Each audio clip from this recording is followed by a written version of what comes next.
제70편 다윗의 시로 기념식에서 인도자를 따라 부르는 노래. 하나님이여, 나를 건지소서. 여호와여, 속히 나를 도우소서. 나의 영혼을 찾는 자들이 수치와 무한을 당하게 하시며 나의 상함을 기뻐하는 자들이 뒤로 물러가 수모를 당하게 하소서. 아하 아하 하는 자들이 자기 수치로 말미암아 뒤로 물러가게 하소서. 주를 찾는 모든 자들이 주로 말미암아 기뻐하고 즐거워하게 하시며 주의 구원을 사랑하는 자들이 항상 말하기를 하나님은 위대하시다 하게 하소서. 나는 가난하고 궁핍하오니 하나님이여, 속히 내게 임하소서. 주는 나의 도움이시오 나를 건지시는 이시오니 여호와여, 지체하지 마소서.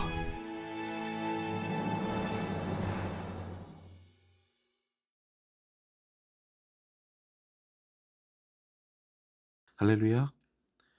오늘 우리에게 주신 하나님의 말씀은 시편 70편 1절부터 5절까지 말씀입니다. 오늘 말씀의 제목은 전능하신 하나님께 기대기입니다. 오늘 본문인 시편 70편은 개인 탄원시로 분류가 되며 시인은 자신의 불행을 기뻐하는 원수들로부터 하나님께서 구원해 주시기를 바라는 마음으로 간절한 탄원의 기도를 드립니다. 사실 불행을 기뻐한다는 것은요, 정말 악한 사람들의 모습이 되겠죠. 근데 왜 사람들은요, 다른 사람의 불행을 기뻐할 수가 있을까요? 먼저 시기와 질투가 일어날 때 불행을 기뻐합니다. 비교의식에서 다른 이들을 향한 공격이 시작되는 거죠. 사실 주님께서는요, 우리 각자를 다르지만 모두 존귀하게 창조하셨습니다. 우리는 존재만으로도 가치가 있는 사람들이죠. 우리가 주님과 친밀한 관계로 나아가면요, 우리는 주님의 말씀으로 인해서 우리의 존재 가치를 새롭게 합니다.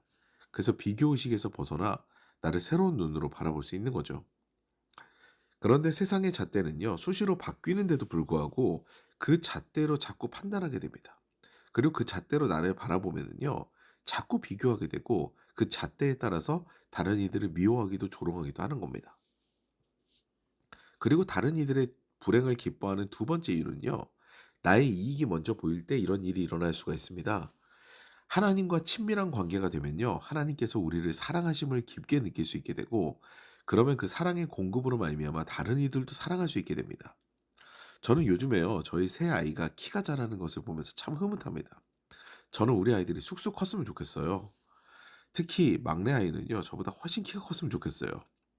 언젠가는요, 그 아이도 저보다 키도 커지고 힘도 세지겠죠. 여러분도 그러시겠지만 자녀가 나보다 더 잘되고 멋진 모습으로 변화되는 것을 싫어하는 부모는 극히 드물 겁니다. 만약 그런 부모가 계시다면은 한번 상담받으실 필요가 있어요. 부모가 자녀의 행복을 기뻐하는 것은 당연합니다. 왜냐하면 부모는 자녀를 사랑하거든요. 자녀가 밖에서 다른 이들에게 매를 맞고 오거나 욕을 먹으면요, 내 일보다 더 가슴이 아픕니다. 사랑하기 때문이에요. 그런데 나의 이익이 먼저 보인다는 것은요, 이 사랑의 마음이 없다라는 겁니다. 오늘 시인은요, 주변에 자신을 사랑하지 않고 자신의 이익을 위해서 나의 그 시인의 불행을 기뻐하는 자들을 발견하는 거예요. 그리고 힘든 심정으로 하나님께 그 감정을 토로한 겁니다. 2절과 3절 말씀 보시겠습니다. 나의 영혼을 찾는 자들이 수치와 무한을 당하게 하시며 나의 상함을 기뻐하는 자들이 뒤로 물러가 수모를 당하게 하소서. 아하 아하 하는 자들이 자기 수치로 말미암아 뒤로 물러가게 하소서. 시인의 원수들은요, 시인의 상함을 기뻐하는, 즉 남의 불행을 즐거워하는 사람들입니다. 그들은 시인은요, 아하 아하 하면서 조롱해요. 얼마나 그 고통이 심하면 시인은 하나님께 마치 어린아이같이 이름에서 탄원합니다. 수치, 무한, 수모 등의 단어를 쓰면서 하나님께서 직접 오셔서 오늘 처벌하시기를 간구하는 것이 오늘 시의 주된 내용입니다. 내가 넘어졌을 때요, 나를 일으켜주는 것이 아니라 손가락질을 하는 주변인은요, 나를 더욱 힘들게 합니다. 생각해 주는 것처럼 이야기하는 것처럼 보일 수도 있는데요, 나는 더 주저앉히죠.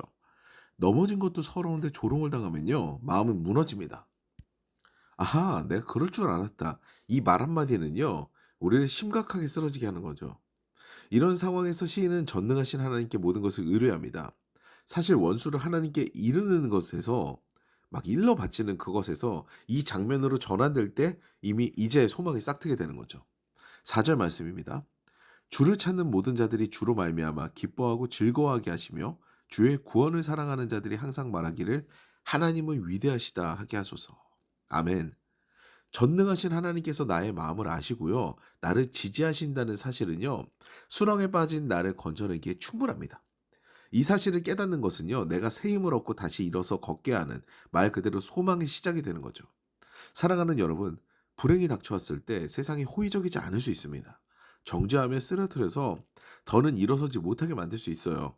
근데 그때가요. 바로 전능하신 하나님께 나의 어깨를 기대야 하는 때입니다.